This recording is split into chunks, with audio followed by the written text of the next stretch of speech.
Rev up your engines!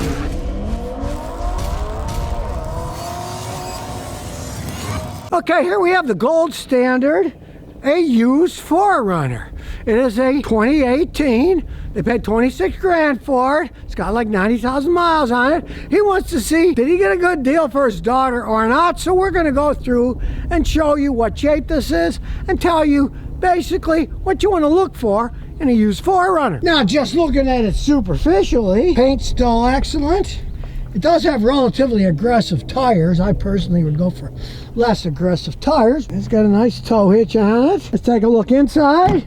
The interior's in excellent shape. Doesn't have dog claw marks all over it, and the back's looking pretty good. We'll take a look at the inside. Black and chrome interior looks in really good shape. Nice knobs, none of this computer crap on it. Nice armrest, that's not worn out.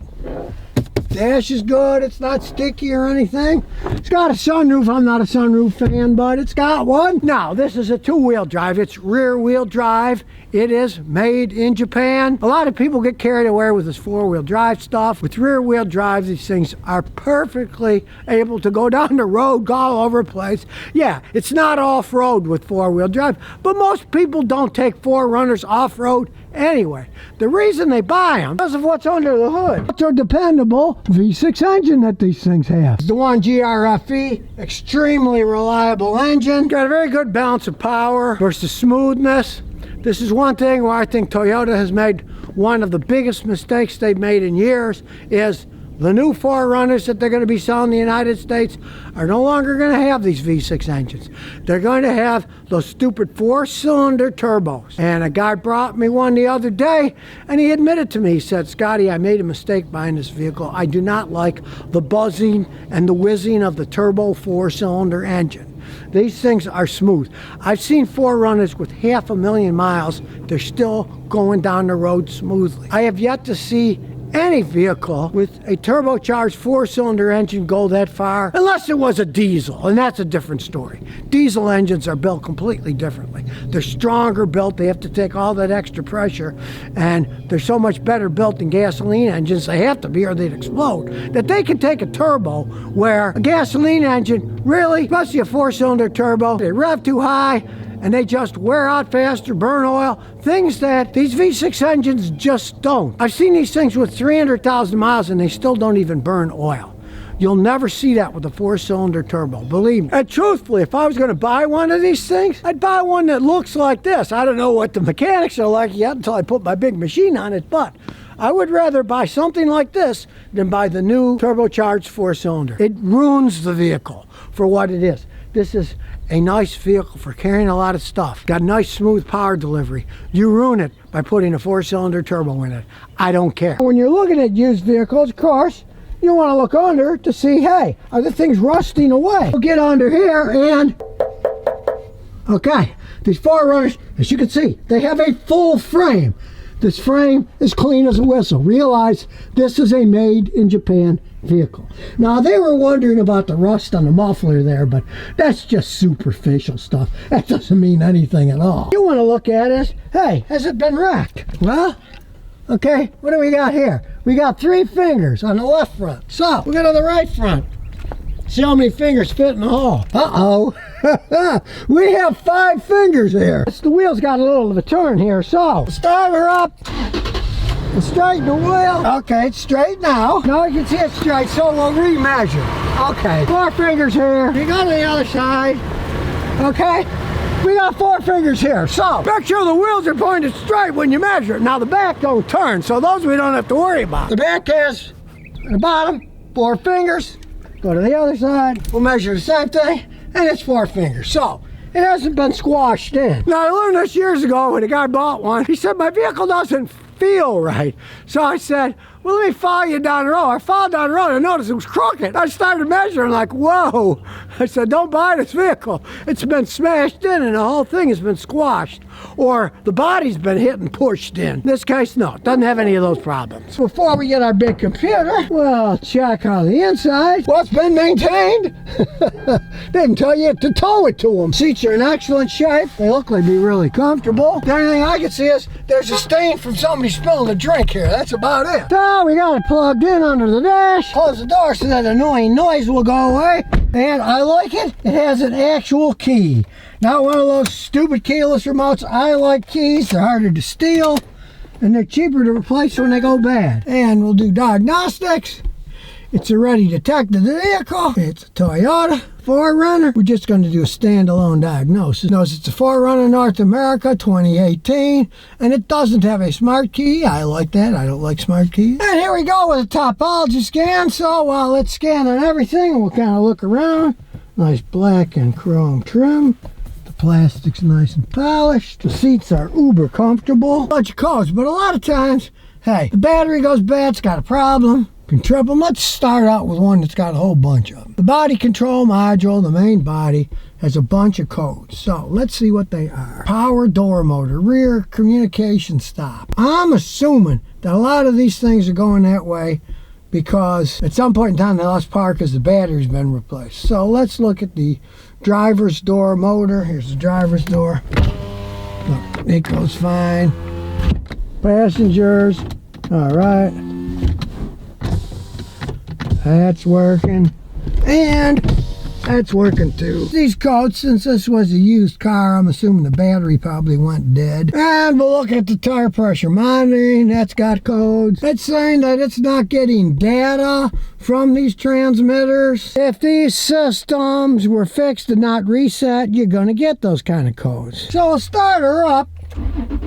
And you notice the tire pressure monitoring light is still on. So it turns out that light's been on ever since they bought it. And there's a couple of transmitters that are bad. They can take it to a tire store. They can get them replaced and spend a few $100 if they want to, or just get a tire pressure gauge and measure it. It's no reason not to have a car, but if you want all that stuff, you'd have to go and replace them. And if since two of them are bad, you might as well replace all four because, hey, this thing is what? 8 years old and they're all going to go bad. Or just get a tire pressure gauge and forget it. Now we will go to tire air pressure again. It's air pressure code. Tickle trouble code says, well, there isn't any now, so that doesn't even mean anything. Combination meter, see what that code is. Meter and warning lamps, and the codes are communication with the module again. The battery's probably either weak or been replaced. We're going to check that in a second, so we'll erase those now. Then we'll go to the ECM. Startability, rough. These will all happen with a bad battery, so we'll erase those codes. We'll start her up. And lo and behold, it does have a brand new battery. Well, that's certainly why all those other codes went out. So remember, black is good, red is bad. Here's live data.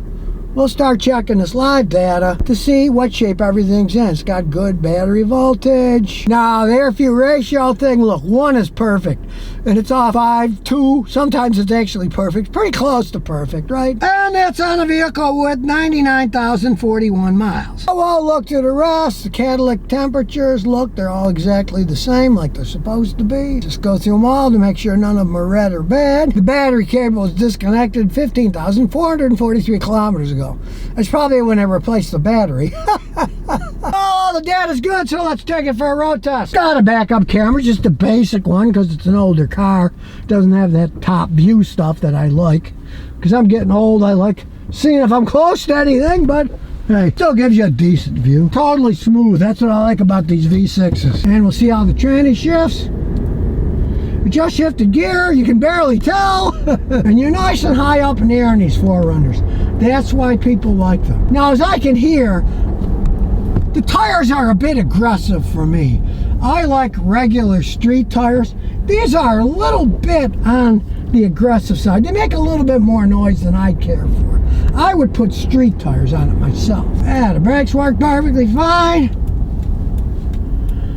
People get these because they got a lot of room, they feel safe inside them, and basically they can run almost forever with just oil changes. Got no problem climbing hills, that's for sure. These are big vehicles and they do drive more like a truck, being a full frame vehicle. If you like vehicle with a little bit better ride, you wouldn't get a body on frame like this. You would get a unibody. Here we go. Smooth acceleration, smooth shifting. Yeah, You're not going to get the greatest gas mileage in the world, these things, but you aren't in any large, full-framed vehicle. The advantage of unibody construction is they weigh less, they get a little bit better gas mileage, they have a smoother ride. But if you want something like this 4Runner that's high up in the air, can last a really long time, and you're not an absolute fanatic about super smooth rides, then you'll like the 4Runner like the hundreds of thousands of people who bought them. You want to pass somebody for it? You can see the speedometer picks up pretty good, downshifted fine, and this is just the rear-wheel drive version. Hey, if you don't need 4-wheel drive, buy the rear-wheel drive version. You get better gas mileage, easier to maintain, and you don't have to buy 4 tires when one of the 4-wheel drive tires go bad and you got to match everything. So, for a lot of people, it's foolhardy to buy 4-wheel drive if you don't need it. We'll do our little turnaround here. The guy behind me is getting kind of hot and heavy. He wants to go faster than I'm going. Here we go. It's got a decent turning radius. You can see we don't have to back up or anything. Very smooth vehicle. That's why I like these V6 engines. If this was a 4-cylinder turbo, it would not drive like this. You'd hear whizzing, buzzing. The engine would be revving higher all the time. It's just not the same experience.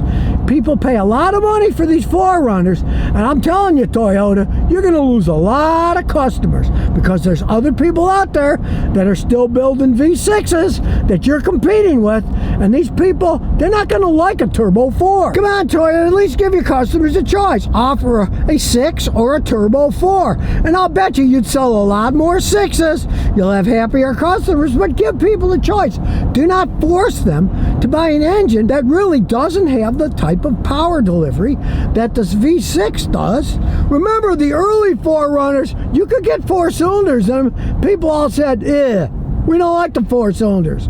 You put in the 6s, no one complained then. Unless they forgot to reset the TPMS. Somebody must have fixed it and didn't reset it, because now the tire pressure monitoring light, I reset it, it hasn't come back on, and I've been braking and driving, and if there was a problem, it should pop up and say it's not getting any communication from the sensor 1, which it said it didn't get communication. So even that was just the person, whoever worked on it, did not reset the computer. I asked him where he bought it. He said it was at a Chevrolet dealership, so that kind of figures it. You know, they probably don't even know how these things work on Toyotas, so they just left it all alone. All they did was put a battery in it, and that'll tell you.